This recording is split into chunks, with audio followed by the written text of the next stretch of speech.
ang inyong lingkod sa ating bayan. Ang bawat isa ay mahalaga. Sama-sama nating itaguyod ang disiplina, malasakit at tunay na pagbabago. Sa tulong ng inyong suporta, patuloy nating mapapalago ang ating komunidad. Malinis, ligtas at maunlad. Isang mensahe mula kay Mayor Patrick Agustin Caraman. Kasama ninyo sa bawat hakbang tungo sa progresibong bayan. Alagang Caraman, Kalasyaw, para sa lahat. This is DWJE 88.1 FM Radio Pangasinan, whose sole mission is to inform, to educate, to entertain, delivering to all Pangasinenses news that is true, public service that is sincere, commentary that is fair, and entertainment that is proudly Pangasinense.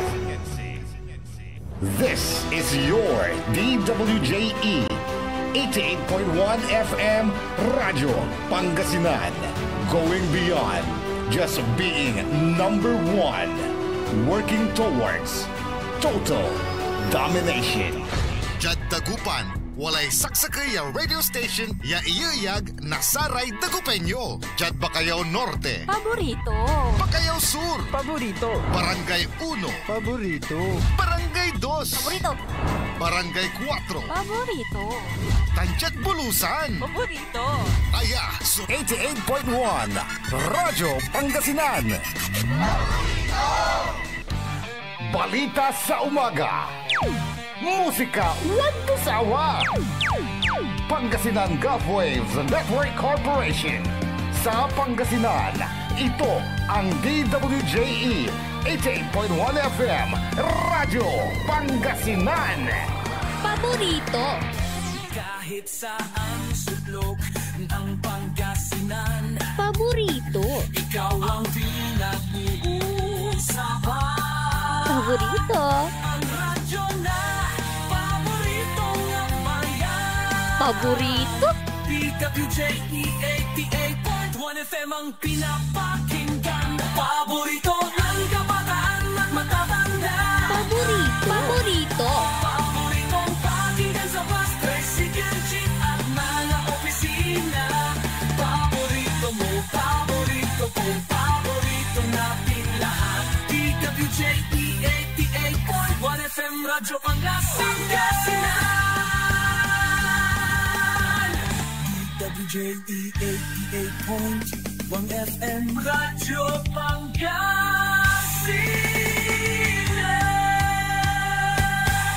Paborito. Ang susunod na programa ay rated GP. GP? Ano yun? Garantisadong pampaborito! Wadyala sa programa Mambangon si kayo kapaborito. Pakaringalan na saray balita, impormasyon at loob tanpaway na luyag na Pangasinan. Maabig yakabwasan Pangasinan. Maabig yakabwasan Pangasinan. Kaiba si kapaboriton Dennis Mujares dan si kapaboriton Errol Horado. Jalabat, DWJE 88.1 FM Radyo Pangasinan. Maabig yakabwasan Pangasinan.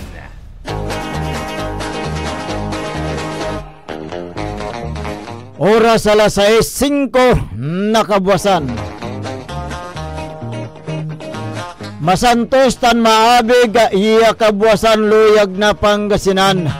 Wadya ni paparungtar sa programan maabig iya kabuwasan Pangasinan.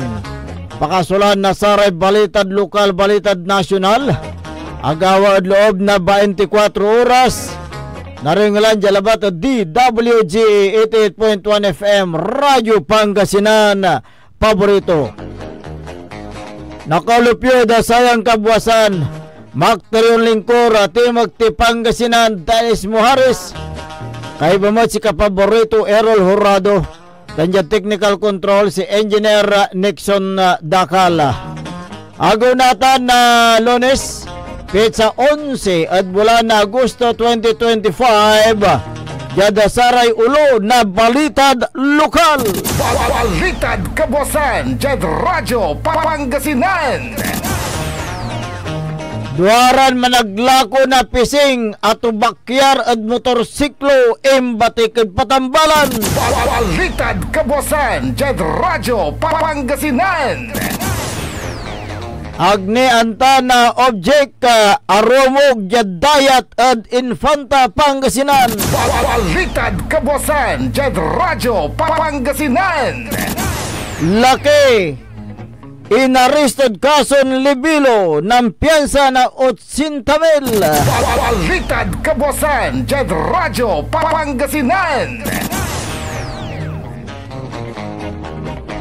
Duaran na minor de edad ya estudyante at talapos. Balitad kabuasan, Jad Radyo Pangasinan.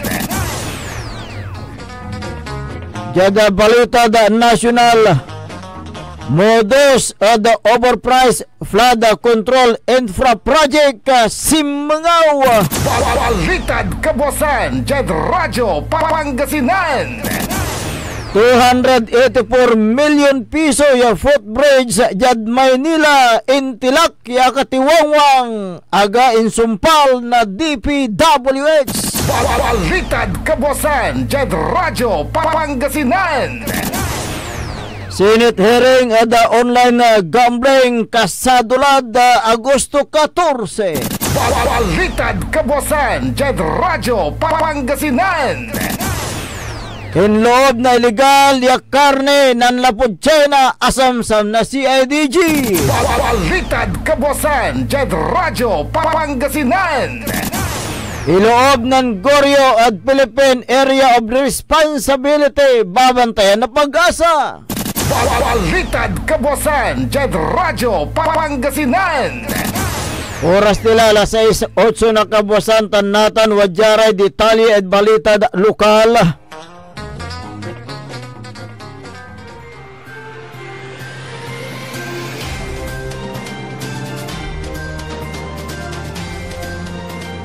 Duwaran katao sa sugat-sugatan kaya rin nato bakyar so niluganandan motorsiklo agawa so accidented oras na alas 7:50 na kabuasan jada National Highway na Barangay San Jose Valley na Bani Pangasinan. Kinabat rin biktima at ngaran ya Jason Mendoza Biguas 32 anyos wala asawa driver na Honda Click motorcycle. Tansamay akarason at motorsiklong kinabat ng ranton na Rosiel Gapasin Biguas 28 anyos wala asawa ng paran na naglako na pising residente ra na Barangay Chip Balay na Bani Pangasinan. Jadi inisyal ya investigasyon na pulis sa biktima so mamaarap jad north direction nan overtake so driver ada sakay luluganan bang balat si Mimplang sa motorsiklo lapod ang dangal sudara na tana bimangga ada konkreto na semento jada gilig na karsada nantamdeng raya biktima jada daralusan na pagaya singaga na sa may kasugat-sugatan daranya tana si Karasim Batik nasara ng responden na Municipal Disaster Risk Reduction Management Office na Bani jada Western Pangasinan District Hospital at Ciudad na Alaminos. Balitad kabuasan, Jad Radyo Pangasinan.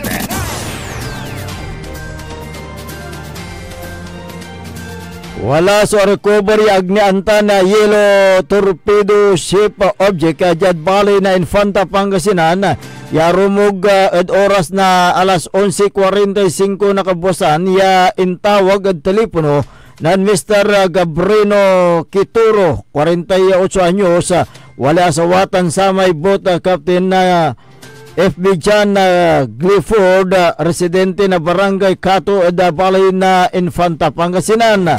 Unong investigasyon na pulis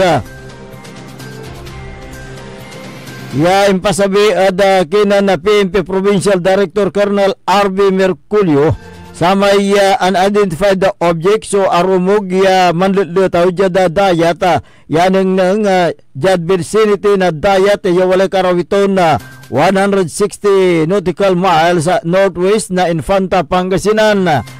Ingkwanan na Quintero saray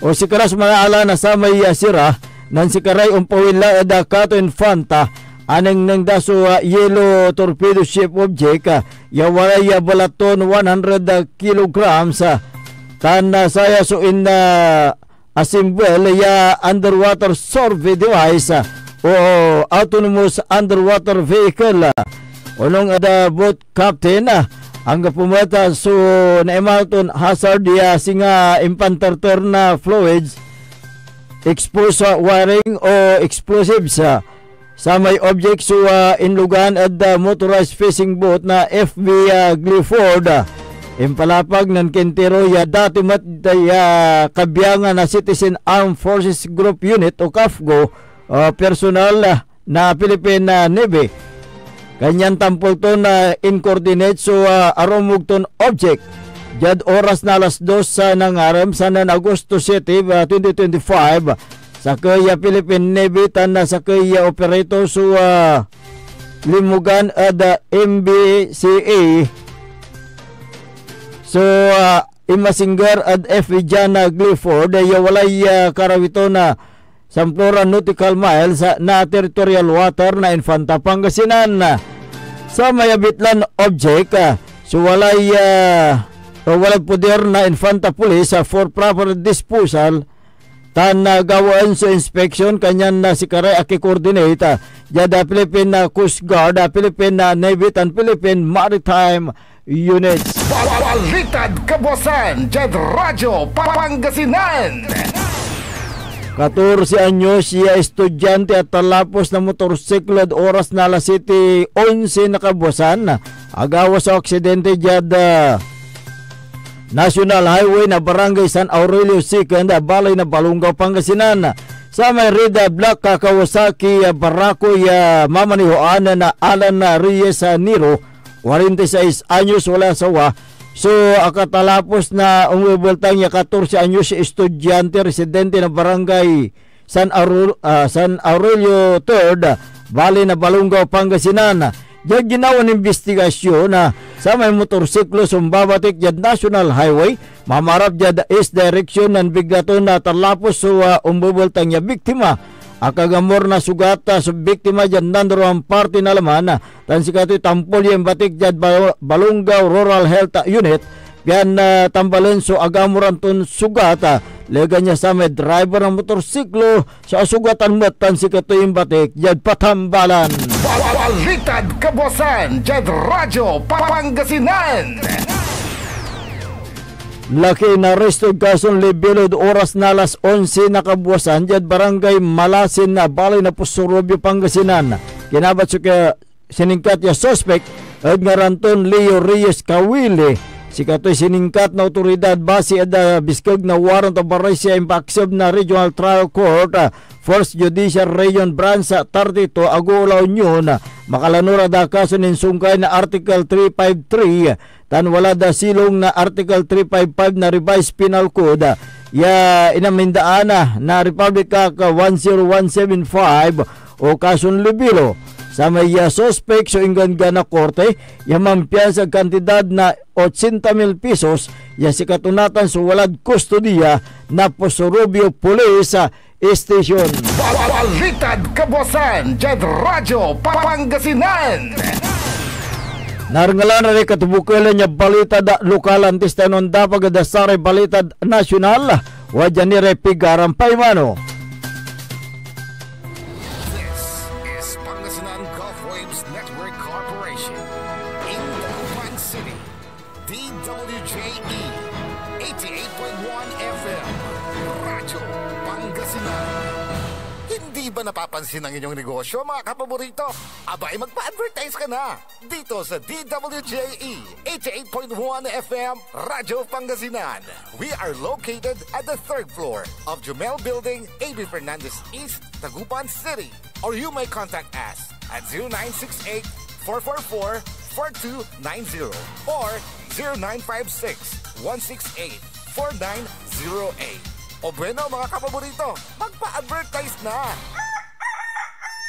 Wadyala sa programan Mambangon si kayo kapaborito. Pakaringalan na sa balita, impormasyon at loob tantaway na luyag na Pangasinan.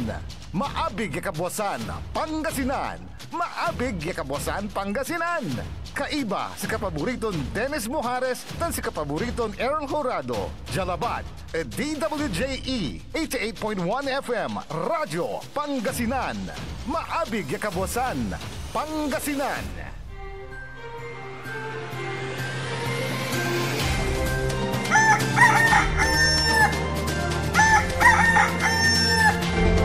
Oras po natin, alas 6:17 na po ng umaga.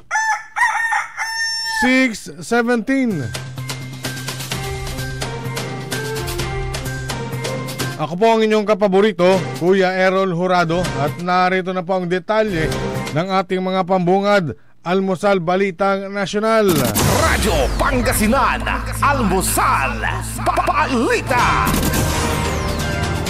Natuklasan ni Senator Panfilo Ping Lacson ang modus operandi na kinasasangkutan ng lawmaker contractors na maaaring nakadagdag sa overpricing at substandard na paggawa ng flood control at bilang o ibang infrastructure projects. Ayon kay Lacson, sa ilalim ng passing through scheme, pwersadong magbayad ang kontraktor ng 5 hanggang 6% ng project cost paggawa ng proyekto sa distrito kung saan kontraktor o mambabatas o kamag-anak aniya.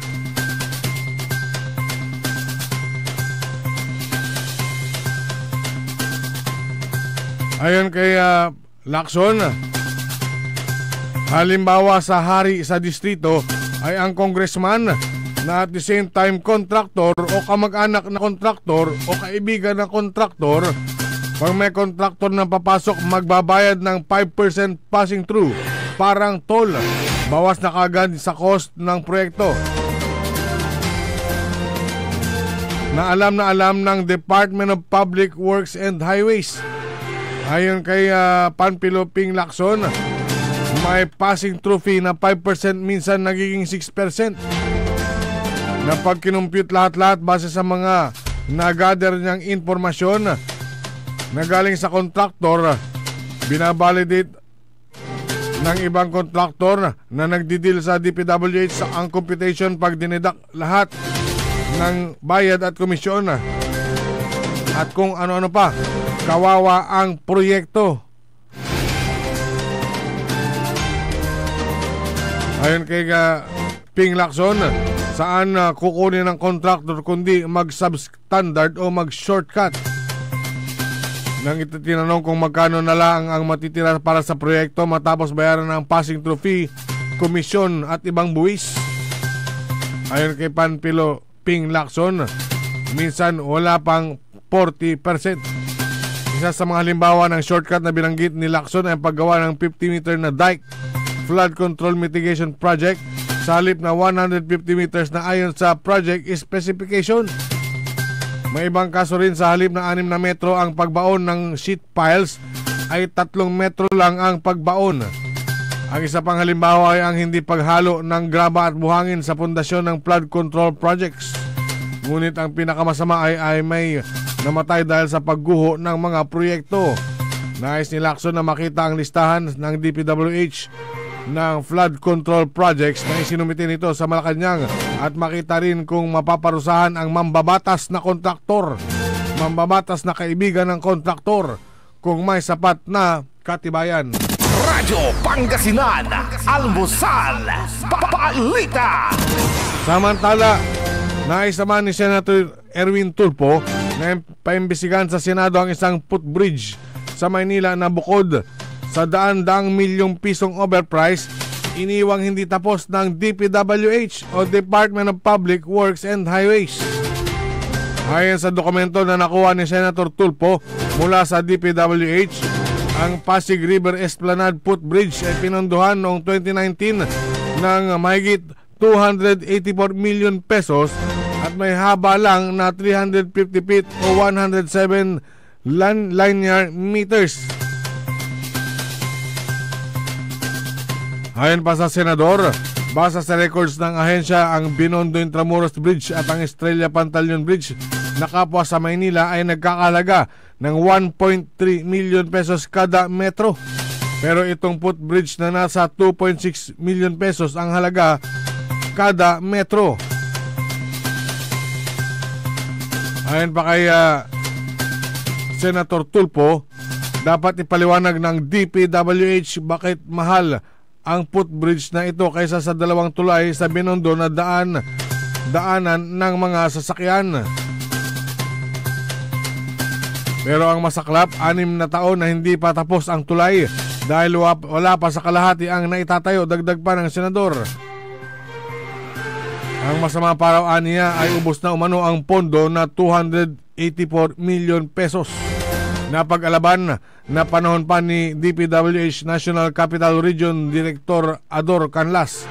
Ngayon undersecretary na nang maaprubahan at umpisahan ang proyekto. Ayon pa kay Tulfo, tanging si Yusek Canlas lang ang makakasagot kung bakit pinayagan niya ang pagkamahal-mahal na bridge at kung bakit hindi pa ito tapos hanggang ngayon. Radyo Pangasinan, Almusal, Balita.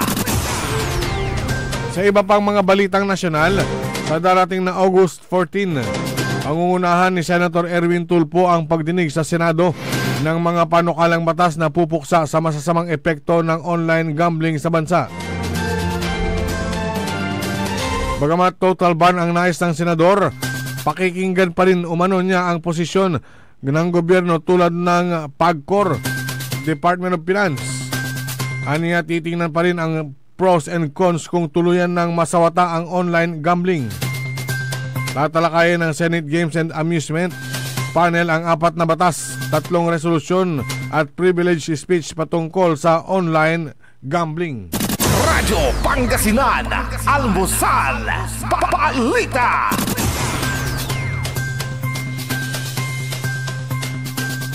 Samantala, nakumpiska ng mga tauhan ng CIDG ang nasa 20 kahon na illegal meat products mula China na ibinebenta sa Pasay City.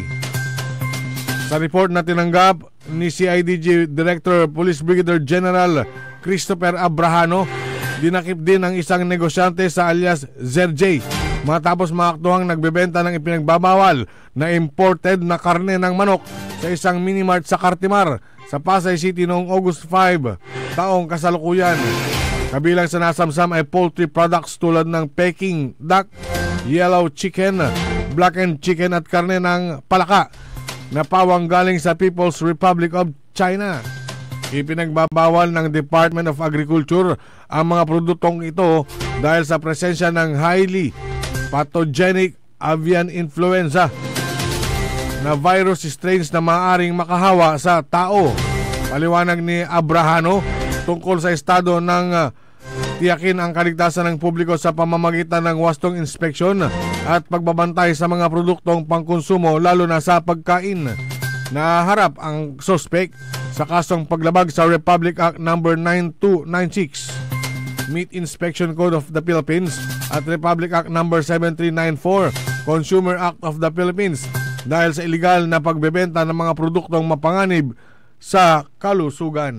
Radyo Pangasinan, Almusal, Balita.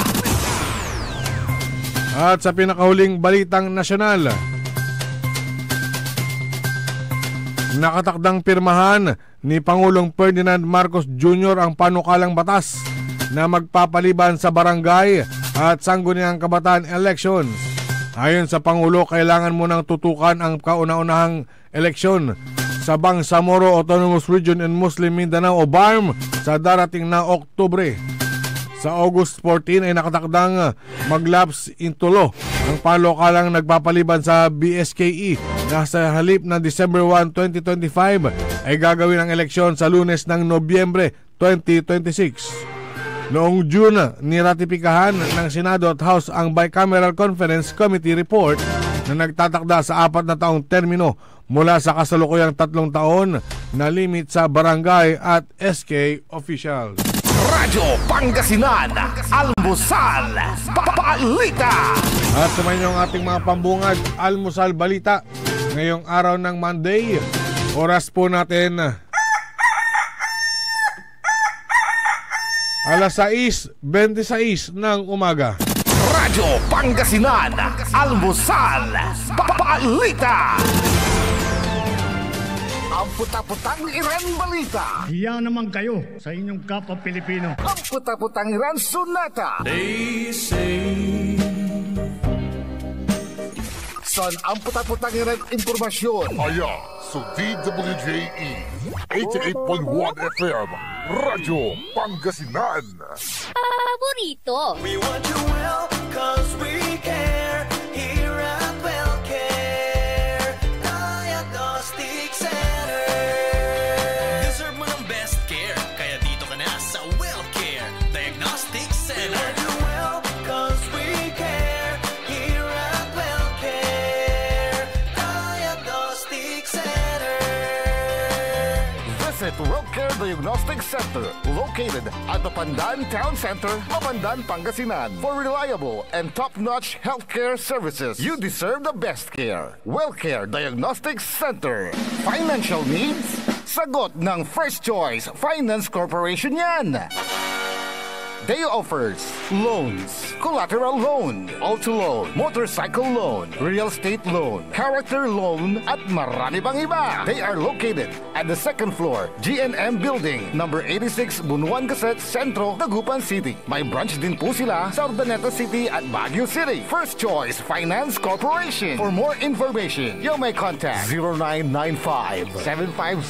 0995-756-9235, 0912-890-2422. 075-540-7591 or 0917-508-9188. First Choice Finance Corporation. Celebration! Staycation with family or an intimate moment with your special one. Merong perfect na venue yan sa Mapandan. Cora's Manor and Garden. Magmalamay-ari ng mansyon at this magnificent enclave place here at Cora's Manor and Garden. Carry out any occasion sa kanilang garden cafe or party at their poolside. Have a sing-along at their music room. Relax at their room accommodation or enjoy a private time with someone. Sa kanilang Cabana A, kung saan may private outdoor jacuzzi kayo in an enclosed place. Enjoy great food, warmly welcoming staff, exceptional accommodations, and relaxing scenery at Cora's Manor and Garden. Whatever it is, Cora's Manor and Garden is the perfect place to be. Visit them at Barangay Pias, Mapandan, Pangasinan, or call them at 0945-800-7074. Experience a special moment, how it should be at Cora's Manor and Garden.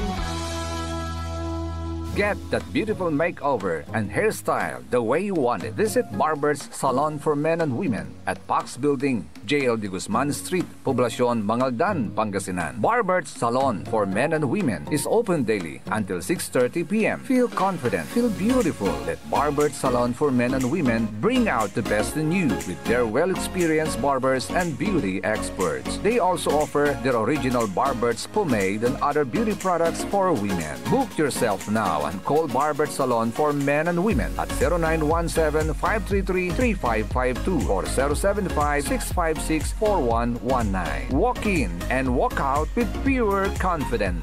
Barber's Salon for Men and Women.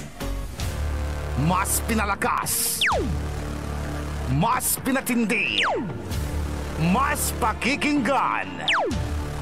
Serving Pangasinan through music, news, and information. Ito ang DWJE 88.1 FM, Radyo Pangasinan.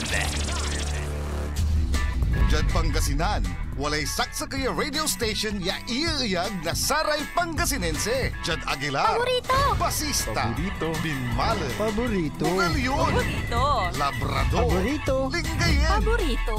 mga taram, Paborito. Diyan Orbis Tondo. Paborito. Aya, so 88.1 Radyo Pangasinan. Paborito ng kabataan at matatanda.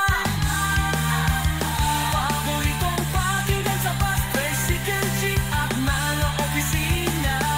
Paborito mo, paborito ko, paborito natin lahat. DWJE 88.1 Radyo Pangasinan DWJE 88.1 FM Radyo Pangasinan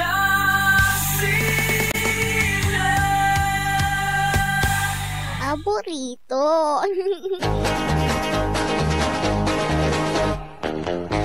Oras alas 6:31 ng umaga sa pagpapatuloy ng programang Maabig Yakabuasan Pangasinan. Ang inyo pong makakasama sa umagang ito. Good morning, Pangasinan Maabig Yakabuasan. Ako pa rin po ang inyong kapaborito, Kuya Errol Jurado. Makterion Lingkor, Makti Pangasinan, Dennis Muharis. Kasama din natin dyan sa technical control si Engineer Nixon Dakal. Araw po ngayon ng Lunes, petsa 11 sa buwan ng Agosto 2025. Tayo po ay magsama-sama hanggang alas 7:30 ng umaga. Ayun, mas dinagdagan. Mas dinagdagan na para makapaghatid ng mga tamang impormasyon mga issue na dapat nyo malaman dito lamang sa DWGE 88.1 FM Radyo Pangasinan Paborito. Ayan. Kung meron kayong mga gustong iparating na mga hinaing, mga reaksyon, mga suggestion, opinion, mga sumbong, pwede kayong tumawag sa ating hotline, smart number 0939-100-9931 o kaya globe number 0927-974-2784 at yung personal na text line ko 0946-503-6465. Sa ating Facebook at YouTube, live na live pa rin po, DWJE 88.1 FM Radyo Pangasinan. Ayan, okay. Umpisa na natin ang pagtalakay sa mga mainit na issue sa umagang ito. Grabe itong mayor ng Bugalyon, Pangasinan. Grabe ang panggigipit nito sa mga negosyante. Ang tanong ng taong bayan, anti-progress ba itong si Mayor William D? Teka, pag sinabi mong anti-progress, ayaw niya ng progreso sa kanyang bayan. Exactly. Yun ang isang nakikita dyan. Kayuri-yurong to ni Balot, akinuuntan lay. Kaya nga, dahil bakit mo nasabi na anti-progress itong si Mayor, anong pangalan niyan ba? William D. William D. Merong isang investor na pumapasok diyan sa bayan ng Bugalyon at gustong magpatayo ng solar system diyan, na ito ay sumasakop sa 50 na ektarya sa 3 barangays. Ito raw si Mayor William D. Gusto niyang pahintuin ang naturang proyekto. Teka, ang tanong dyan, bakit gustong pahintuin? O pinahinto na yata Bakit niya pinahinto ang proyekto na dumaan naman sa tamang proseso? Tama. Siyempre, nagkaroon sigurado ng public consultation. Sa barangay?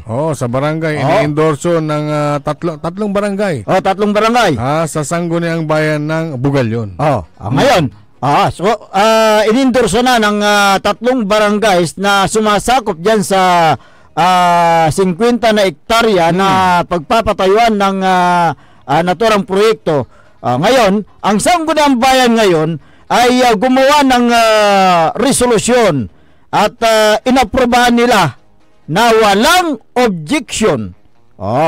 Ang Vice Mayor at Presiding Officer noong inaprobahan ng resolution na yan ay itong si dating Vice Mayor Winston Tandok. At isa sa mga pumirma sa naturang resolusyon para maaprobahan ang pag-endorse ng naturang proyekto ay si dating Liga President at ngayon ay Mayor ng Bugalyon na siya ang nagpapahinto sa naturang proyekto. Meron yung resolution dyan, kapaborito Errol. Meron akong resolution kopya. Kopya. Pakibasa. Resolution dito. Ito habang ito na. Yun. Office of the Sangguniang Bayan. Ito, merong header na nakalagay. Republic of the Philippines, Municipality of Bugalyon, Province of Pangasinan. Resolution number 42, Series of 2022. Okay. Interposing no objection to the proposed 650 megawatts solar power plant and 200 megawatts battery energy storage plant projects of 3 Barracuda. Ito yung pangalan ng yung proponent kumpanya. 3 Barracuda Energy Corporation in Barangay Salumage Sur, Salumage Norte, and Barangay Kayanga, Bugalyon, Pangasinan. Sino yung mga pumirma dyan? Sponsors. Ito, binanggit yung mga konsihal. Okay. 1, 2, 3, 4, 5, 6, 7, 8, 9, 10. Kasama exactly. yung Okay. Kasama yung lahat ng konsihal nakalagay dito. At walang hindi pumirma. Pumirma pati yung dalawang ex-officio. Yung dalawang ex-officio nandito. Pumirma yung Vice Mayor. Presiding officer, Municipal Vice Mayor Winston Tandok, may pirma. At ito, Municipal Councilor / ABC President, Honorable William D. So sino yung si William D ngayon? Yan yung mayor ngayon na nagpahinto nito. So ibig sabihin, malinaw na walang nag-object sa proposed 650 megawatt na solar power plant at 200 megawatt battery energy storage plant na project ng 3 Barracuda Energy Corporation. Na yan ay ilalagay dyan sa may tatlong barangay na Barangay Salumagi Sur, Barangay Salumagi Norte at Barangay Kayanga dyan sa Bugalyon, Pangasinan. Ngayon, ang tanong, ano ang pinagkukulo ng bituka nitong si Mayor William D? Bakit gustong ipahinto ang project? Anong petsa ngayon? August 11. August 11, okay. August 11. Sila po ay umupo ng July 1. July 1. July, isang buwan pa lang. Isang buwan, okay. So, bago pa lang. Isang buwan at isang linggo. Bago pa lang nakaupo itong si Mayor William D. Bakit ganyan na ang ginagawa niya? At ano ang sinasabi ng 2nd District Congressman dyan kay Mayor William D. sa mga negosyante? Di ba? Nabasa ko sa isang artikulo na doon sa social media. Sa social media na huwag gipitin ang negosyo ng mga espino. Ng mga espino. So, in general, binanggit lang 'yon, pero in general, lahat pangkalahatan na mensahe sa lahat ng mga negosyante na gustong pumasok sa Bugalyon. Na gustong pumasok at nandoon na mismo. Ngayon, anong ginagawa ngayon itong si Mayor William D. sa negosyante na gustong magpatayo ng solar power plant dyan sa bayan ng Bugalyon? Di ba meron na yung solar power plant doon sa naunang pinatayo? Di ba? Oo nga pala. Di ba? Nung itinayo yung Aboitish ka muna. Aboitish, okay. Bakit? Wala namang ngumaw-ngaw dyan. At Liga President ito. Ganun din. Si Mayor ngayon, Mayor William D. Same position nung itinayo at inumpisahan din yung project ng 3 Barracuda. Kaya nga, okay. Parehas lang yan. Parehas, okay. So, ano ang tanong nga natin? Ano ang pinagkakakulo ng bituka nitong si Mayor William D? Bakit gustong ipahinto ang naturang project na solar system na ipapatayo ng 3 Barracudas Energy Corporation? So yun po yung kwan dyan tanong ng taong bayan. Mayroon akong nalaman dyan bukod doon sa sumang-ayon itong si dating Liga President William D, ngayon mayor na nagpahinto ng project, katransak din pala ng 3 Barracuda ito. Katransak ng 3 Barracuda? Oo, ibig ko sabihin, merong lupain si Mayor D na ibinenta niya sa 3 Barracuda para madagdagan yung lupa na paggagawaan ng project. Yun pala eh. Bakit? Nagbenta ng kanyang lupa. Nagbenta ng lupa itong si Mayor William D. So, ibig sabihin, siya mismo, sang-ayon siya sa proyekto. Correct. Kasi kung hindi siya sang-ayon, unang-una pa lang, ako gabay, ilako daling ko, makaulikitan. Ngayon, nagbenta bininta niya. Ilang hektarya bang binenta niya? Alamin natin. Ayan. So, meron ng initial na transaksyon.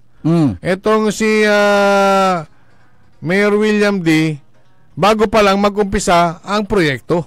So, nagkaroon na sila ng negosasyon. Nagkaroon na sila ng magandang usapan dyan sa pagpapatayo ng naturang project na yan. Ngayon, siguro kaya pinatigil nitong mayor ng Bugalyon ngayon, humihingi ng 50 million rason. Sa Barracuda. Kaya so may 50 million reason. May 50 million reason kaya gusto na hindi masagot ng Barracuda, na 3 Barracuda, kaya siguro pinahinto. So yun ang dyan. Alamin natin kung ano talaga yung mas malalim na rason. Yung mga nandyan sa may 3 Barracuda Energy Corporation, meron palang mga inquiry itong mayor ngayon. Meron palang mga hinihinging rason. Humihingi pala siya ng rason, hindi nyo masagot, hindi nyo maibigay. Kaya siguro pinahinto kayo. Ngayon, alamin natin kung ano yung mga rason na yan ngayon, na kailangan yung sagutin. Yung ginagawa na panggigipit ni Mayor William D. ng Bugalyon sa naturang project na yan, di ba labag ito sa Republic Act 11032 o yung mas kilalang Ease of Doing Business. Okay, pakibasa mo nga kapaborito Errol yung nakasaad dyan sa naturang batas na yan. Ito, the Ease of Doing Business and Efficient Government Service Delivery Act of 2018. Okay. Republic Act number 11032 aims to streamline government procedures and reduce red tape to improve the ease of doing business in the Philippines. It mandates government agencies to expedite transactions, adopt simplified procedures, and ensure timely processing of applications for both business and non-business related transactions. The law also promotes transparency and accountability in public service and strengthens penalties for violation. Okay. Tagalog ko, baka hindi maintindihan ni Mayor William D. Posible. Ang ibig sabihin ng Ease of Doing Business, ito ay mas kilala bilang Republic Act number 11032. Ang batas na ito ay naglalayong pabilisin ang mga transaksyon sa gobyerno at bawasan ang red tape. Layunin nito na mapabuti ang competitiveness ng Pilipinas sa pamamagitan ng proseso para sa mga negosyo at mamayan. So yun po yung ibig sabihin niyan. So ano yung mga saklaw dito, kapaborito Errol, dito sa batas na ito?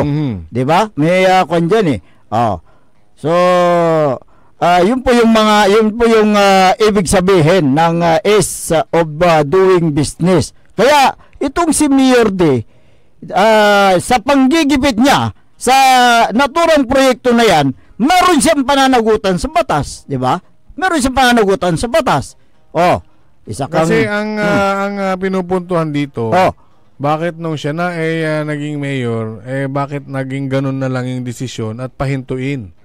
yung construction samantalang ng Tri Barracuda Power Corporation. Samantalang nagbenta naman ng kanyang lupa. Nagbenta siya ng lupa niya. Tapos pumirma rin siya na miyembro ng Sangguniang Bayan. Na ini-endorse yung naturang project. So, ibig sabihin walang isang salita. Itong si Mayor William D. Dahil pumirma ka di ba? Pumirma ka ng pumirma ka dyan sa resolution na ini-endorse yung naturang proyekto. Tapos ngayon, ikaw ng mayor, nandyan na yung panggigipit mo sa mga negosyante na gustong pumasok yan sa bayan ng Bugalyon. Di ba? So, yun po yung isang pinupuntahan natin dito. Kaya, ang sabi nga ng taga Bugalyon, ano ang pinagkukulo ng buksit nitong si Mayor yung kanyang bituka? Hindi kumukulo yung bituka. Bakit ganyan na lamang ang kanyang paggigipit sa mga negosyante? Di ba? Ang negosyo ay hindi dapat na harangin o hindi dapat gipitin ang mga negosyante na yan dahil sila ang nagbibigay ng additional income sa bayan. Ito, yung batas na yan, sa lahat ng ahensya ng gobyerno na kanilang, ang mga lokal na pamahalaan, LGU, Government-Owned Controlled Corporation, GOCC, at iba pang sangay ng pamahalaan ang naturang batas, yung sinabi mo kanina. Correct. At ito po ay inaatasan ng mga ahensya ng gobyerno na magkaroon ng Citizens Charter na naglalaman ng mga pamamaraan sa mga proseso at iba pang impormasyon tungkol sa kanilang serbisyo. Dapat ipatupad sa pamamagitan ng pag-aalis ng mga hadlang. Ito na yun. Ito na. Yung mga magre-renew, yung mga magpapatayo ng bago. Ito, tulad nito. At iba pang proseso na may kinalaman sa legal na negosyo. Ngayon, bakit? Ang tanong, illegal ba yan? Kung dapat pahintuin? Dumaan sa tamang proseso. Nakapag-umpisa nga di ba?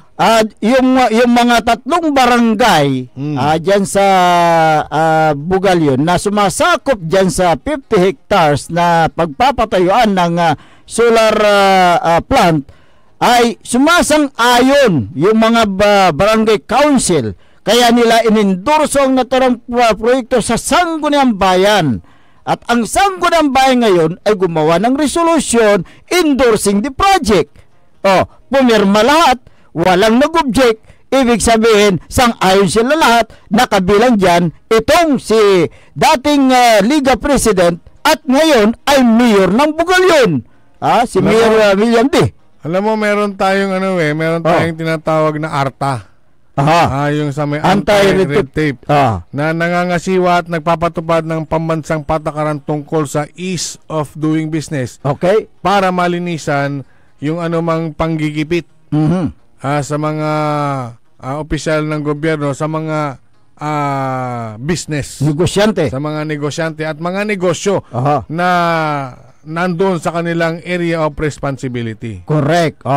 So, dapat na huwag gipitin ang mga pumapasok na mga negosyante dyan sa isang local government unit. Yun po yung nakasaad sa batas. Kaya nga ginawa itong batas na ito yung ease of doing business. Ginawa ito na nakapaloob doon sa Anti-Red Tape Act of 2018 kung hindi ako nagkakamali. Pero itong ginagawa ni Mayor William D. na panggigipit sa mga negosyante ay paglabag na sa naturang batas na yan. Kaya't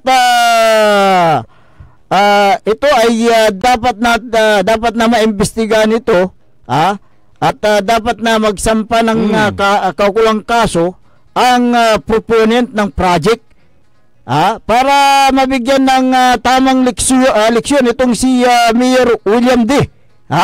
Na baguhan pa lang sa pagka-mayor. Sa madaling salita, yung 11032 napakahalaga pala ng batas na to. Kaya kung ganyan ang nangyayari, may karapatan namang magreklamo rin itong proponent, itong Tri Barracuda Power Corporation, na magreklamo rin. Bakit sila pinatigil samantalang kompletos, rekados ang kanilang dokumento? Tama. Kaya nga sila nakapag-umpisa magmula 0-0 hanggang sa makapag-construct sila. Nag-comply sila ng mga requirements dyan. Ngayon, ito'y binusisi rin ng Sangguniang Bayan yung kailang mga requirements. So, pagkabusisi nila, tama lahat yung mga nandun sa requirements, so inapprovean nila na walang nag-object. Walang nag-object. So, ang tanong nga, bakit niya gustong pahintuin ang naturang proyekto diyan sa bayan ng Bugalyon? Kaya ito ay isang masasabi natin na anti-progress itong si Mayor William D. Alam mo, pagkakataon na ito ng Bugalyon din, siyempre malaking kumpanya yan. Unang-una, makakapagbigay ng income. Pangalawa, magkakaroon ng trabaho yung kanilang mga kababayan. Ayaw ba ng mayor na ganyan ang mangyari? Walang sa mayor. Bayan ng Bugalyon. Walang mayor na ayaw ng ganyang klase. Tama. Gusto nila himukin lahat ng mga negosyante na magpatayo ng negosyo sa kanilang bayan. Meron nga akong kilalang mayor pupunta pa ng ibang lugar, ibang probinsya, ibang bayan, ibang bansa para lang manghimok, manligaw ng mga investor para magkaroon ng negosyo. Eto, nandyan na. Lumapit na yung negosyante. Lumapit na. Nagkaroon na ng transaksyon, nagkaroon na ng pirmahan, nagkaroon na ng agreement, okay na Noong July 1, umpisang umupo itong bagong administrasyon. Isang buwan pa lang ang nakalilipas.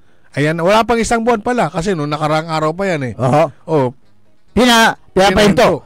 Pinapahinto. Diba? Paano naman yung mga kababayan? Isipin mo na lang, Mayor, yung inyong mga kababayan na nagtatrabaho dyan, magtatrabaho dyan, at sakaling, diba, yung future ng kanilang pamilya, yung pag-aaral ng kanilang anak, paano kung dyan nila ididepende? Kaya nga diba, din kinabukasan na ng pamilya yung nawala ng pag-asa. So, Mayor William D., dapat na basahin mo kung ano yung nakasaad sa batas. Na huwag sanang harangin ang mga lumalapit na mga negosyante at magpapatayo ng kailang negosyo sa iyong bayan. Yan po ay isang paglabag yung ginagawa mo. At mayroong karampatang parusa dyan kung sakasakaling ikaw ay napatunayan na nagkasala. Pwede kang masuspindi at pwede kang matanggal sa pwesto, Mayor William D. At sana huwag mong ipitin yung mga negosyo tulad ng yung nagpapatayo ng solar plant dyan. Kaya ito nga ang natin, napakainit na issue dyan sa bayan ng Bugalyon, Pangasinan. Dito nga sa Santa Barbara, di ba? Patuloy yung kailang ginagawang project dyan, yung solar. Walang humaharang. Dahil gusto nila kasi yung magkaroon ng maraming investor para lalago ang kailang local income at matutulungan ang kailang mga kabayan sa pamagitan ng pagbibigay ng mga trabaho.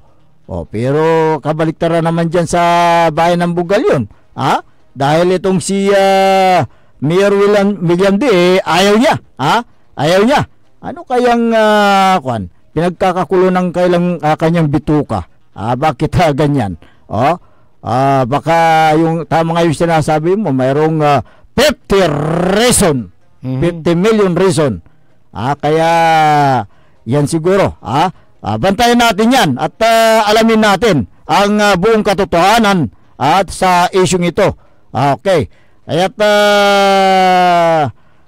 yung paglabag sa Republic Act 1032, yung ease of doing business, ay humanda-handa ka na, Mayor. Baka darating ng panahon. Kahit sino naman may karapatan namang magreklamo. Oo. Karapatan ng siyempre, isang gumastos tao, yung isang investor. Isang kumpanya, investor, na bakit pinatigil, hindi maipaliwanag kung bakit. Milyon na ang ginastos. Doon lang sa pagbili ng mga lupa. Gumastos na. Di ba? 50 hectares yan. So, binayaran na yung mga may-ari ng lupa, at isa sa mga nabayaran dyan na may-ari ng lupa, Mayor William D. Di ba? Dahil nagbenta siya ng lupa sa 3M Barracuda, noong nagko-consolidate pa lang sila ng lupa, noong naghahanap sila ng mga lupa na karagdagan doon sa lugar na pagpapatayuan. Ayan, okay. Sa aming pagbabalik, basahin natin yung mga reaction ng ating mga kababayan, special kasi marami na dito. May mga nag-text dito at may mga nagbigay ng kailang mga komento kaugnay dito sa issue. Okay. Aming babasahin yan mamaya at babalangkasin ang issue na ito makalipas namin po ng ilang palala. Ang puta-putang Iran balita. Hiya naman kayo sa inyong kapwa Pilipino. Ang puta-putang Iran sunata. They say San ang puta-putang Iran impormasyon. So DWJE 88.1 FM Radyo Pangasinan. Paborito. Is your car getting the care it truly deserves? With MXR Premium Lubricants, the answer is yes! US formulated engine oil that's high quality yet affordable. Level up your car's performance with MXR Auto Performance and Premium Auto Care. Complete with top quality MXR engine oils, spark plugs, oil and fuel filters, scratch remover wax, cleaning wax, air filters, MXR brake pads, MXR horns, and more. Now available nationwide. Also available on Shopee and Lazada. MXR Auto Performance and Premium Auto Care. Rev up your ride, bumper your drive with MXR. MXR. Parad aliguas, tan arangkaday kalasyaw, ang inyong lingkod sa ating bayan. Ang bawat isa ay mahalaga. Sama-sama nating itaguyod ang disiplina, malasakit, at tunay na pagbabago. Sa tulong ng inyong suporta, patuloy nating mapapalago ang ating komunidad. Malinis, ligtas, at maunlad. Isang mensahe mula kay Mayor Patrick Agustin Caraman. Kasama ninyo sa bawat hakbang tungo sa progresibong bayan. Alagang Caraman, Kalasyaw, para sa lahat. Get that beautiful makeover and hairstyle the way you want it. Visit Barber's Salon for Men and Women at Pax Building, JL de Guzman Street, Poblacion, Mangaldan, Pangasinan. Barber's Salon for Men and Women is open daily until 6:30 p.m. Feel confident, feel beautiful. Let Barber's Salon for Men and Women bring out the best in you with their well-experienced barbers and beauty experts. They also offer their original Barber's pomade and other beauty products for women. Book yourself now and call Barber Salon for Men and Women at 0917-533-3552 or 075-656-4119. Walk in and walk out with pure confidence. Barber Salon for Men and Women. Mas pinalakas, mas pinatindi, mas pakikinggan. Serving Pangasinan through music, news, and information. Ito ang DWJE 88.1 FM Radyo Pangasinan.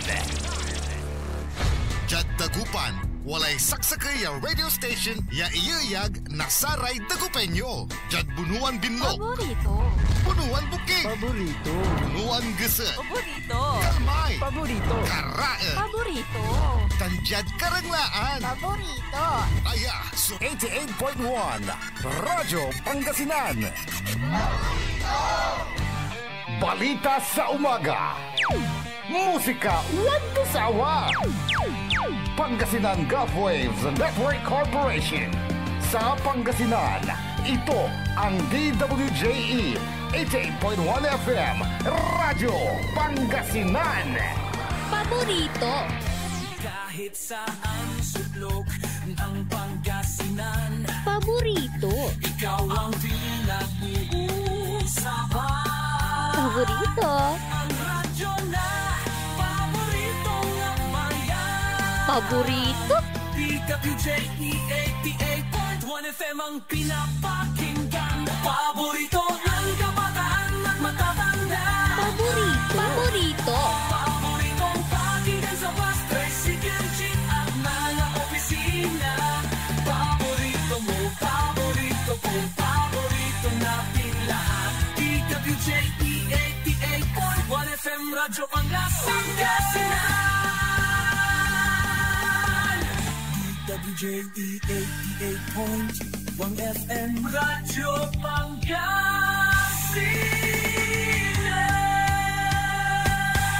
Paborito.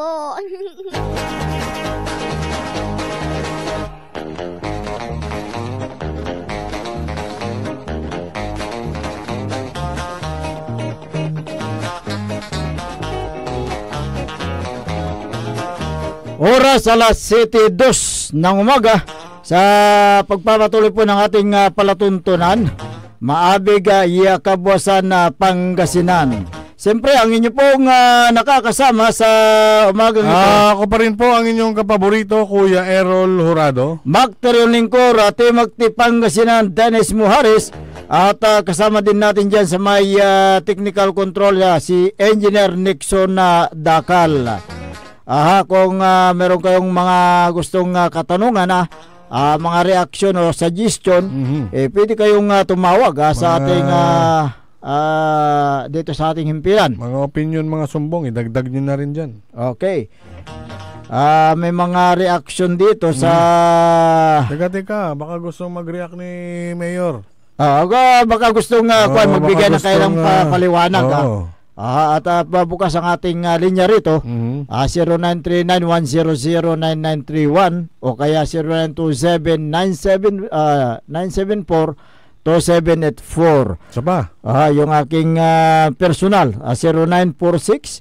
0946-503-6465. Meron pa. Sa may Facebook. Ayan. Ng DWJE 88.1 FM Radyo Pangasinan. Ayan, pwede kayong tumawag dito sa ating himpilan para magbigay din kayo ng inyong paliwanag, kung bakit nyo pinahihinto ang proyekto na ipapatayo dyan sa bayan ng Bugalyon, itong solar power plant na ipapatayo ng 3 Barracudas Power Corporation. Okay. Mayor William D. Ng Bugalyon. Bukas po ang aming linya. Para sa ganun, patas ang laban. Patas ang laban. Okay. From Tomas Paragas. Kung nagbenta ng lupa si Mayor William D., ito ba ay may conflict of interest? Sabi niya. Ang matatawag na conflict of interest, para sa akin in fairness, hindi naman conflict of hindi. interest. Kasi ang matatawag na conflict of interest, kung isang opisyal ay nagbenta ng lupain sa gobyerno, yun ang conflict of interest. Kung nagbenta ka ng lupain mo sa... yung lupa niya, at sa gobyerno niya ibinenta, lalo na sa mas mataas na halaga. Pero pag private company... Pero ang nakalagay naman doon sa may lupa, yung presyo niya, mas mababa. Doon sa yun. yung appraised value. Appraised value. Ayan, okay. So, yun So po. hindi po ano yun. Hindi conflict of interest Hindi yan. po, wala pong conflict of interest doon. Ang punto dito nung nagpo-first base itong 3 Barracuda sa Power Corporation nakatransact nga daw nila. Oo, etong mayor ngayon na yung portion ng kanyang lupa ay ibinenta niya. Binenta doon sa may pinapatay yung solar ngayon. Ilang hektarya kaya yan? Ay, wala tayong idea. Kung magkano kaya ang benta niya? Ayan, okay. 0986-7049. Sir, may nakita ako na balita sa online na apektado raw mga magsasaka sa ipapatayong solar plant. Totoo ba ito? Sabi niya. Hindi naman apektado. Hindi apektado yung mga magsasaka. In fact, yung mga nagbenta ng mga lupain, Teka, ano yung punto dyan? Apektado yung mga magsasaka. Hindi naman apektado kasi yung una, yung mga private kasi ang may-ari niyan eh. Correct. Diba? Private individual yan. Oo. At sino yung mga private individual? Diba? Kung yung mga magsasaka ang may-ari ng lupang yan, ibinenta niya, hindi sila apektado. Kumita pa sila. Correct. Alangan naman na ibebenta nila yung lupa na murang halaga. Siyempre, yung Barracuda, mas mataas na dalin sa mas mataas na presyo, kaya kasi nililigawan niya yung tao. Correct. Di sinaliw din mas balag, mas kimita ni Raymond. At saka, ito kaya yung mga may dugtong ko lang. May nagreklamo ba? Na magsasaka? Wala nagreklamo eh. May nagreklamo ba? Nagbenta siya, tapos magrereklamo siya? Pwede ba yun? Hindi Diba? Nung binibili yan, di dapat, kung ayaw nilang ibenta, doon palang umangal na sila. Correct. Binenta Binenta. Kumita sila. Bakit na gusto sa tamang presyo. Bakit gusto may nagreklamong magsasaka ba? Wala. Wala. Ngayon, kaya nila ibinenta yung lupa dahil sa mababa na bilihan ngayon ng palay. Apektado yung mga magsasaka eh. Sa mababang kita. Doon sa ang pagsasaka. Tama. Kasi ibinenta nila.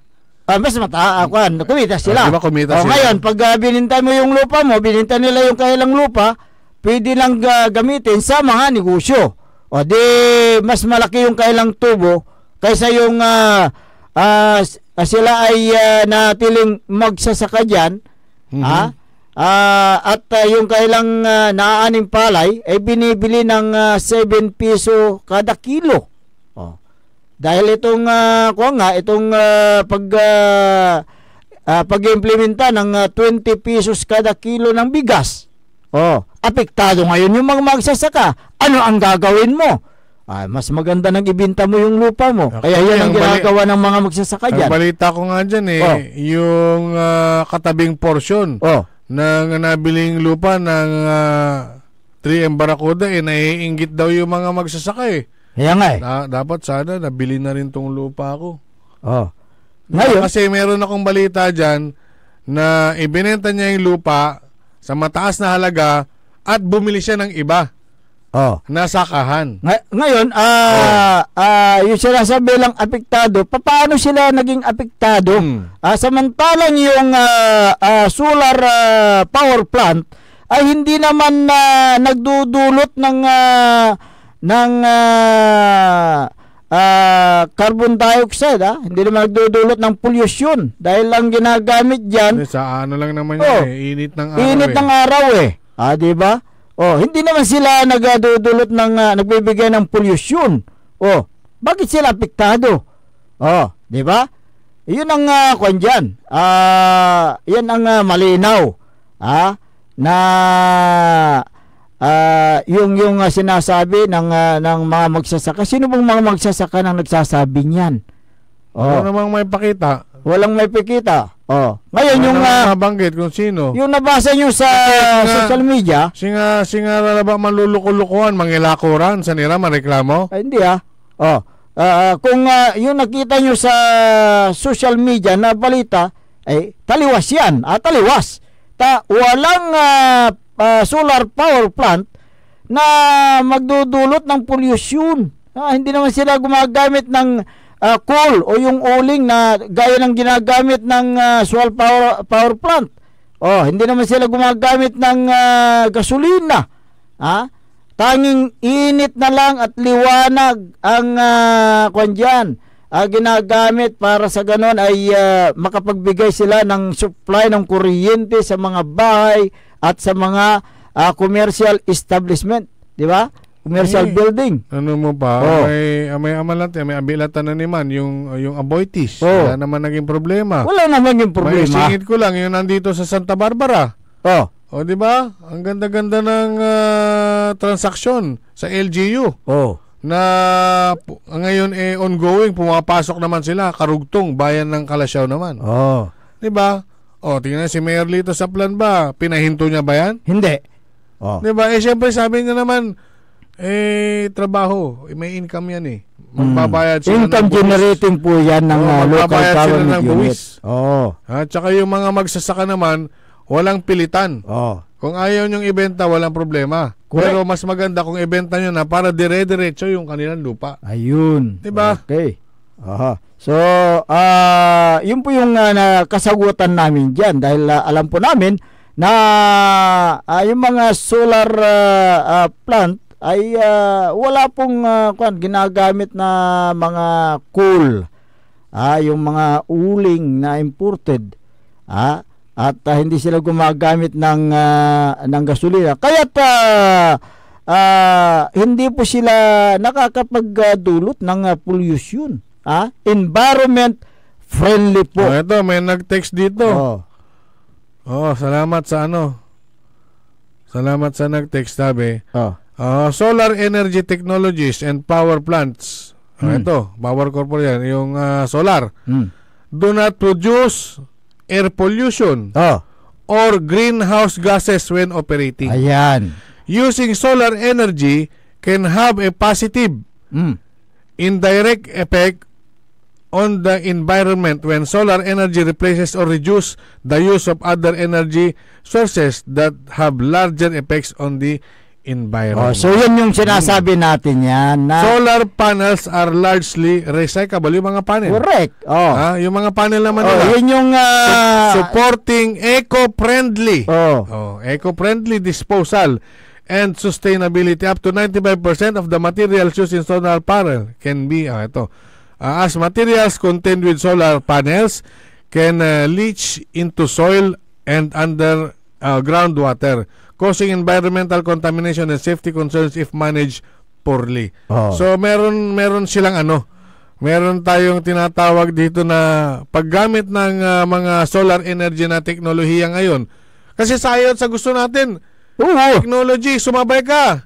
Tama. Ito, makabagong teknolohiya na itong ginagamit na sa ibang bansa yan diba? Marami na. Sa mga mall, ginagamit na yan sa mga private buildings, ginagamit na dahil yan. Ito ay environment friendly. Ayan. Okay. Wala hong yung binabanggit mo kanina na may epekto sa walang epekto yan sa mga magsasaka. Lalo na sa epekto sa kalusugan. Sa environment, wala pong epekto. Sa environment, wala rin. 0999-6840 dapat ipatupad ang tamang batas. Ang pagpapahinto ni Mayor William D. Tamang batas ay malinaw. Kaya tamang paraan siguro. Ang papapahinto ni Mayor William D. ay malinaw na may gustong hilingin sa private company. Hindi nga yung rason nga ibigay niyo yung 50 million reason. Kung maipaliwanag niyo ng tama yan, ay baka sakali kayo diyan. Kaya nga baka sakali, baka sakali. Okay. Si Renante Hubin, kung ganun, bakit hindi nila kasuhan si Mayor sa kanyang ginagawa? Wag ho nating, sagot ko naman dyan, wag ho nating pangunahan. Ayan, okay. Dahil yung mga yan, may mga malaking kumpanya yan Correct. Sigurado meron mga kampanilyang abogado yan, di kampanilyang abogado yung mga yan. Si Joel Maniklang, malaking tulong po yan sa bayan ng Bugalyon. Bakit ayaw ni Mayor? Okay. Si 0986-5732, dapat lang nakasuhan si Mayor. Ayan, yung mga ano yan? Linaan Newton. Okay. Si Francis Ramos, kawawa, taga Bugal yun, Chinese ang kanilang Mayor. Ikaw naman, sutil ka. Hindi naman lahat ng mga Chinese, ganito yung pag-uugali. Marami tayong kilalang Chinese na mga government official, kababait naman. Oo, mabait sila. At pag sinabing negosyo, number one, alam natin yung mga Chinese. Yan, okay. Na magagaling sa negosyo. Correct. Kung Chinese nga si Mayor, negosyo yan, hindi, siyempre, sasabihin nila, ano yan, Pilipinotan. Kaya, ang masasabi natin dito, huwag sanang sisingaw ang baho ni Mayor William D. Sa pagpapahinto ng naturang proyekto. Baka sisingaw yan. Walang utot na hindi sumisingaw, Mayor William D.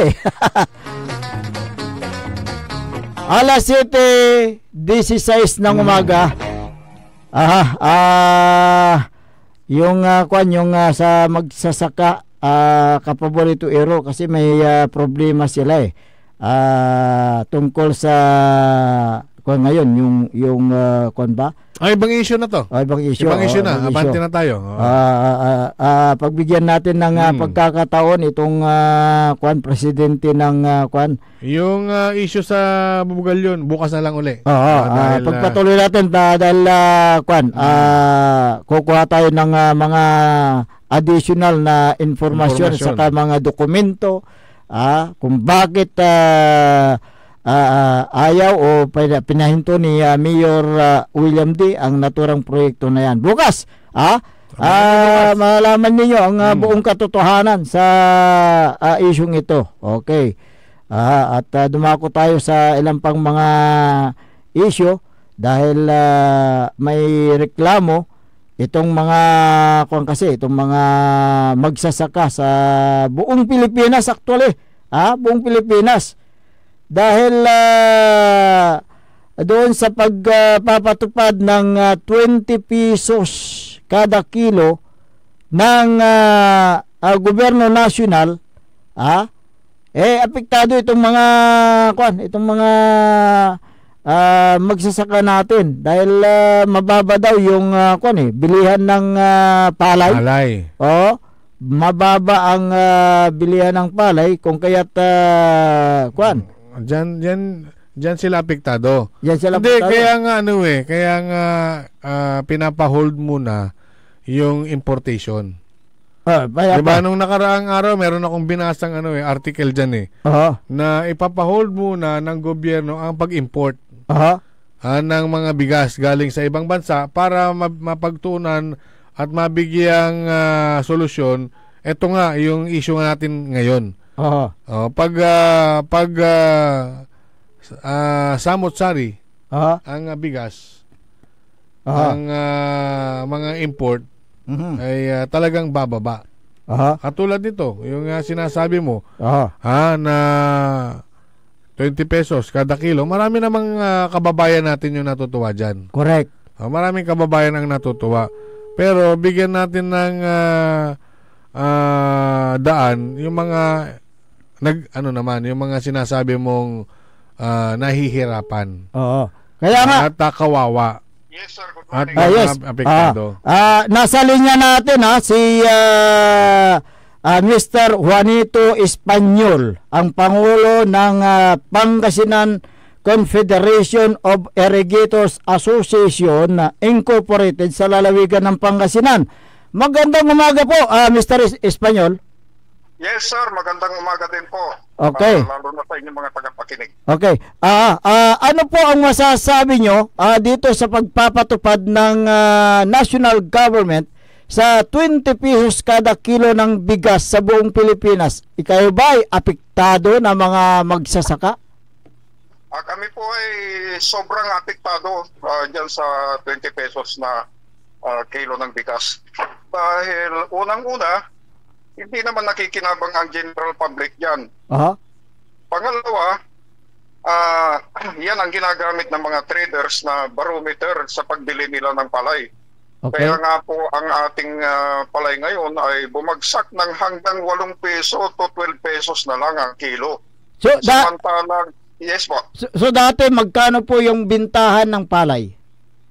Dati-rati sir, nakakabinta kami ng 25 up to 31, yung 160 na variety. Nakakabinta kami ng hanggang 31 pesos, 29 pesos to 31 pesos per kilo ng palay. Dry yun, yung dry po.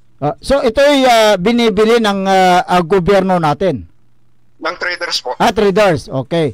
So doon sa gobyerno, magkano ang bilihan nila? Ang bilihan po ng gobyerno, kung mayroon man, ay 22 to 24 or 23 to 24 pesos dry palay na supposed to be mandato ng NFA na bilhin sa mga farmers. So, ngayon nung in-implement itong 20 pesos kada kilo ng bigas, ang sinasabi nyo, bumagsak ng halos 8 pesos. Tama po. Hindi lang po 8 pesos ang binaba ng ating palay. Mahigit 10 piso ang ibinaba po ng ating palay. So, paano ngayon? Kasi kayo po ay gumagamit ng traktura. Siyempre, ang traktura hindi yan aandar kung walang gasolina. Mahal ang gasolina. At isa pa dyan, masyadong mahal yung mga abono, yung pampataba ng lupa. Paano kayo ngayon na makakabawi, Mr. Espanyol? Alam po ninyo, ang ating production cost para makaproduce ng 1 kilong palay ay umaabot ng 14 to 16 pesos. Ay, nawala. Okay. Tawag kayo ulit, Mr. Espanyol, dito sa ating palatuntunan. Medyo naputol ang ating linya. Okay, so yun po ang sinasabi ni Mr. Espanyol na kawawa silang mga magsasaka dahil doon sa binagsak ng presyo ng palay na mahigit 10 piso. 10 piso ang binagsak niya sa presyo ng palay. Gumagamit sila ng traktura. Ang traktura merong gasolina yan. Ginagamitan ng yung fuel yan. Mahal ang gasolina ngayon. At ganun din ang mga abono, yung pampataba ng lupa. Magkano ba ang isang sako? Ayan. So nandito ulit si Mr. Nawala. Ay ba yung napindot ko, Mr. Espanyol? Okay, tawag kayo ulit. Okay, so kawawa talaga yung mga magsasaka sa buong Pilipinas dito sa naturang na ito. Okay, nandito. Okay, Mr. Espanyol. Okay, so ngayon, bago in-implement itong 20 pesos kada kilo ng bigas, kayo ba ay kinonsulta ng Department of Agriculture? Wala pong consultation sa aming mga farmer leaders. Wala pong consultation na nangyari. So, ano po ang hakbang na gagawin ng asosasyon nyo ngayon considering na bumagsak ang presyo ng palay, Mr. Espanyol? Tuwing may mga pagpupulong kami sa national level, lagi naman namin binu-fruit out yan. Kaya ang gusto sana naming mangyari, unang-una, tigilan na yung pagbibinta ng 20 pesos na bigas kasi hindi naman yan nabibigyan ang general public. Ang gusto naming mangyari dyan sa 20 pesos na bigas ay maging truthful sana ang gobyerno kasi yung 20 pesos na bigas, unang-una, yan po ay palay na binili ng NFA sa halagang 24 pesos. Bumili sila ng palay na 24 pesos, ipinagiling, ibinigay sa Department of Agriculture, si Department of Agriculture naman, ipinagbili ng 20 pesos. Nasaan ang logic dyan? Gusto lang nila kasing palabasin na ang pangarap ni BBM na bumaba ang presyo ng bigas hanggang 20 pesos, yan po ay propaganda lang po yan. Hindi po mangyayari yan. Ngayon, dahil dyan sa 20 pesos na bigas, ang nangyari, nagsibagsakan na ang presyo ng palay. Kasi sabi ng trader, ba't kami bibili ng mahal na palay? Ang binta ng gobyerno 20 pesos. Pero kung titignan mo, kunting-kunti lang naman po yung 20 pesos na bigas na yan. Yan ay binibinta lang sa mga kadiwa na hindi naman continuous yan. Hindi continuous yan. Ang ko lang dyan is ang binibintahan yung mga senior citizen, PWD, at iba pang sektor ng ating society. Pero ang katotohanan, ang liit-liit ng porsyento, baka wala pang 1% sa general public ang nasiservisyuhan ng 20 pesos na bigas. Dito nga sa Pangasinan, may makikita ba kayong nagbibinta ng 20 pesos na bigas dito? Palagay ko wala. Correct. Okay. Ngayon, mayroon yung na ipabalita na sinuspend ni Pangulong BBM yung pag-angkat ng bigas sa ibang bansa. So ito ba makakatulong sa mga magsasaka dito sa Pilipinas? Tulit. It's tulit, sir. It's tulit. Kung magkakaroon man ng impact yan, very minimal siguro. Dapat yan, noon pa yan ginawa. Hindi naman kami tutol, sir, sa importasyon. Basta kung ang i-import lang natin kung ano yung mga requirement natin. Halimbawa, ang naproproduce sa bansa ay 95%, dapat yung 10% lang para magkaroon naman ng 5% na buffer. Hindi yung unlimited yung natin, unlimited yung importation. So, bumabaha ng bigas dito sa atin, ng murang bigas. Pero kung titignan mo naman, sa merkado, hindi naman masyadong bumaba yung presyo ng bigas. May 50 plus pa nga yung mga ibang variety ng bigas dyan Yung local rice, ang pinakamura naman dyan, 42 hanggang 45. So, hindi naman nagbago ang presyo ng bigas.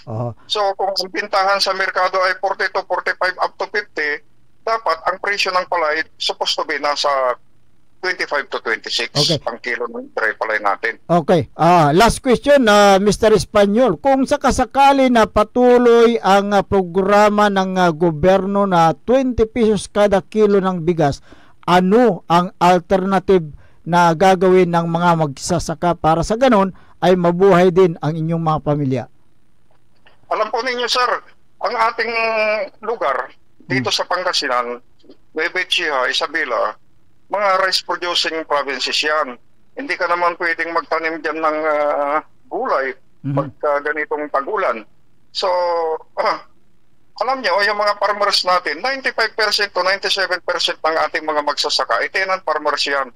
So, ibig sabihin, sa ayaw at gusto nila, magtatanim pa rin ng palay yan. Kasi oras na tumigil sila sa pagtatanim, tatanggalin naman sila ng kanilang mga amo. So, no choice yung ating mga magsasaka, kahit paluging-palugi, ay talagang magtatanim pa rin yan ng palay. So, ano ang alternatibo? Wala. Yung sinasabi nila, bakit hindi kayo magtanim ng high-value crops? Tulad dito sa area ng Pangasinan na talagang pangpalayan, matatanim mo ba ng high-value crops yan? Pwede siguro, after harvest, hindi na mag-second crop, magtatanim ka na lang ng high value crops. Pero pag hindi ka naman mag second crop, yung tinatawag na pang dry crop, dyan lang naman nakakabawi si magsasaka kasi maganda ang yield, maganda ang ani pag yung tinatawag na natin na dry cropping period.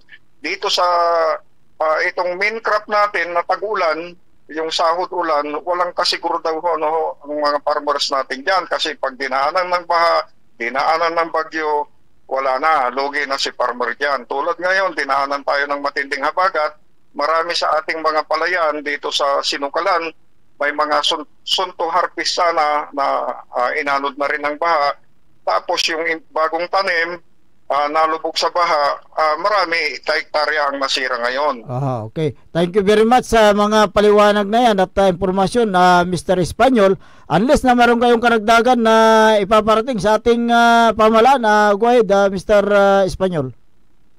Unang-una sir, dapat doon sa 20 pesos na bigas maging truthful sila. Kung paano na-arrive yung presyo ng 20 pesos na bigas na yan. Pangalawa, yung rice tarification law, pag-aralang mabuti, ilimit nila yung importasyon ng bigas. At ang pinakahuli, yung ating taripa sa imported rice. Dati po kasi 35% ang yung taripa. Ginawa nilang 15%. Ay di lalong dumami yung importasyon, lalong lumakas yung importasyon kasi 15% na lang ang taripa. So anong nangyari dyan? Hindi nakinabang si farmer. Ang nakinabang yung mga kaibigan nila na mga big time importer yan sa pagbaba ng taripa na yan na dati 35%, ginawa mo ba namang 15%? Nalugi na nga ang gobyerno, ilang tao lang nakinabang, mga big time importers lang ang nakinabang dyan po. Yan lang po ang masasabi namin po. Okay, thank you very much Mr. Juanito Espanyol, ang Pangulo ng mga samahan ng Irrigators Association dito sa lalawigan ng Pangasinan. Okay. Magsasaka. Magsasaka. Ayan. So yun po yung kanyang hinaing.